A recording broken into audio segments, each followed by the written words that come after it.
Hey guys, என்னங்கப்பா இப்போ வேர்ல்டில் நடக்கிற ஒரு சீரியஸான நியூஸ் பற்றி தான் நம்ம இன்னைக்கு பேச போகிறோம். இது ஒரு மூவி சீன் மாதிரி இருக்கும்னு நீங்கள் நினச்சிக்கலாம். ஆனால் இது ஒரு மூவி சீன் இல்லை, இது ஒரு ரியல் இன்சிடென்ட். ஒரு யூஎஸ் பைலட் ஈரானில் ஷட் டவுன் ஆனதுக்கப்புறம் 48 மணி நேரம் எனிமி ஏரியாவில் சர்வீவ் பண்ணிட்டு இருந்திருக்காரு. ஃபைனலி ரெஸ்கியூ ஆகியிருக்காரு. இந்த ஆப்ரேஷன் இட் செல்ஃப் ஒரு நெக்ஸ்ட் லெவல் டேரிங் மிஷனும் நம்ம இந்த வீடியோவில் நம்ம சொல்லிக்கலாம்.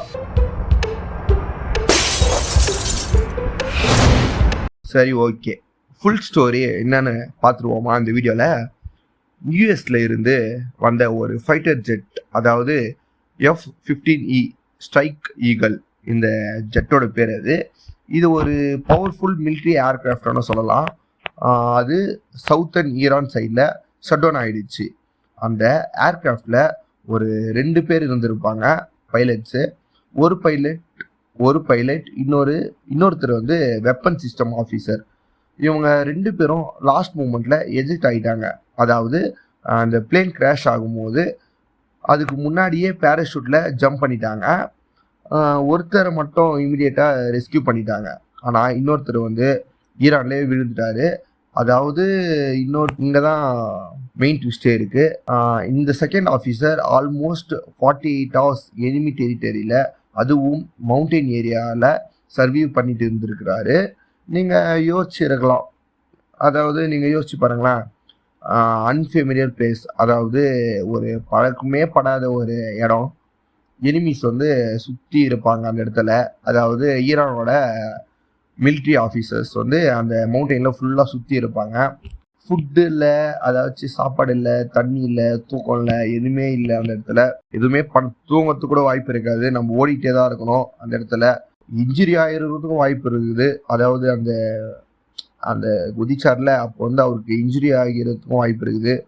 ஆனால் ஸ்டில் அவர் அவருடைய கிவ் அப் பண்ணலை, ஸ்ட்ராங்காக இருந்திருக்கிறாரு. அவரு ரேடியோவில் கான்டாக்ட் பண்ணும்போது ஒரு மெசேஜ் அனுப்பியிருக்கிறாரு. அது என்னன்னு பார்த்தீங்கன்னா, இனிஷியலி அது கன்ஃபியூஷனாக தான் இருந்துருச்சு. யூஎஸ் டீமுக்கு இது ஒரு ட்ராப்பாக இருக்குமோன்னு ஒரு டவுட் வந்துச்சு. அந்த ட்ராப் மீன்ஸ், அதாவது ஈரான் வந்து அமெரிக்காவுக்கு ஏதாச்சும் ட்ராப் மாதிரி ஏதாச்சும் மெசேஜ் பண்ணியிருப்பாங்களோ அப்படின்ட்டு அமெரிக்காவுக்கு டவுட் வந்துச்சு. பின்னாடி தான் தெரிஞ்சுது.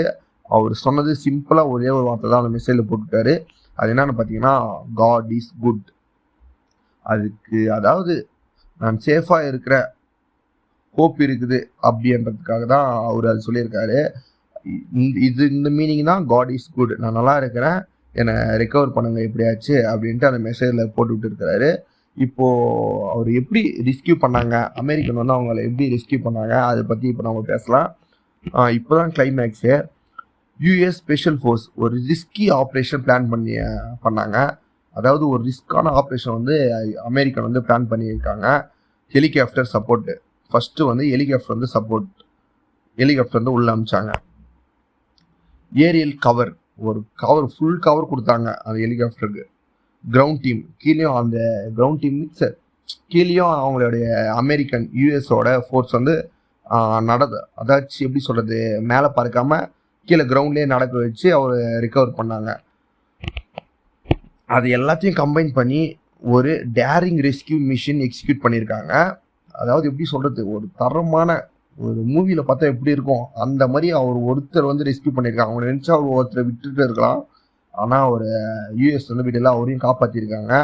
ஒரு கெத்தான சம்பவம் தான் இது, ஓகேங்களா. ஒரு டேஞ்சரஸாக தான் இருந்திருக்குது. ஆனால் ஃபைனலி அவங்க வந்து அந்த பைலட்டை கண்டுபிடிச்சு ரெஸ்கியூ பண்ணிட்டாங்க. எப்படியோ ஒரு நல்லபடியாக அவர் கொடுத்த மெசேஜுக்கும் யூஎஸ்ஏ இத்தினி ஹெலிகாப்டர் அமிச்சு இவங்க எல்லாரையும் அந்த ஈரானுக்குள்ளே ஒருத்தரை பறக்க வச்சு ஒருத்தரை கீழே நடக்க விட்டு இவ்வளோ ஃபோர்ஸ் எல்லாத்தையும் பண்ணி அவர் எப்படியோ ரெஸ்கியூ பண்ணிட்டாங்க. இப்போ எல்லாரும் சேஃபாக அவரையும் கொண்டு எல்லாரும் சேஃபாக அமெரிக்காவுக்கு ரிட்டர்ன் ஆகிட்டாங்க. அவருக்கு தான் கொஞ்சம் சீரியஸாக இன்ஜுரி ஆகியிருந்தாலும் டாக்டர் சொல்கிறது என்னன்னு பார்த்தீங்கன்னா, ஹி வில் ரெக்கவர் சூன். அதாவது கொஞ்சம் சீக்கிரமாக குணமாயிடுவார், கொஞ்சம் கொஞ்சமாக ரெக்கவர் ஆகிட்டே வந்துட்டு இருக்காரு அப்படின்ட்டு அங்கே இருக்கிற டாக்டரும் சொல்லியிருக்காங்க.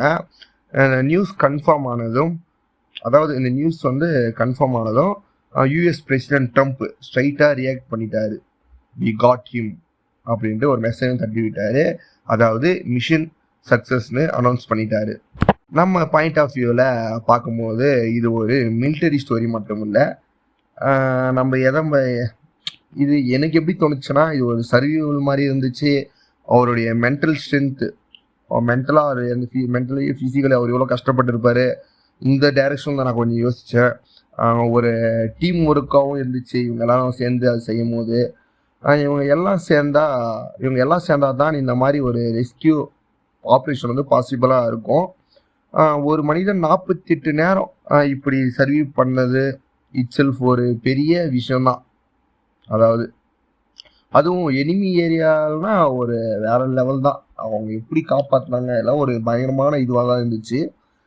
இந்த மாதிரி ஒரு ரியல் லைஃப் ஸ்டோரி உங்களுக்கு பிடிச்சிருந்தா ஒரு லைக் பண்ணுங்கள், ஷேர் பண்ணுங்கள், சப்ஸ்கிரைப் பண்ணுங்கள். நான் இன்னும் இப்படிப்பட்ட லேட்டஸ்டான வீடியோவை உங்களுக்கு எடுத்து சொல்கிறதுக்கு தயவு செஞ்சு சப்ஸ்கிரைப் பண்ணுங்கள், ஃபாலோ பண்ணுங்கள், ஒரு லைக் கண்டிப்பாக போடுங்க. இதே மாதிரி நிறைய விஷயம் உங்களுக்கு சொல்லணுன்னா ஒரு கமெண்ட் பண்ணுங்கள் first. Okay, see you in next video மக்களே. பாய் பாய். எல்லாரும் சேஃபாக இருங்க. பாய்.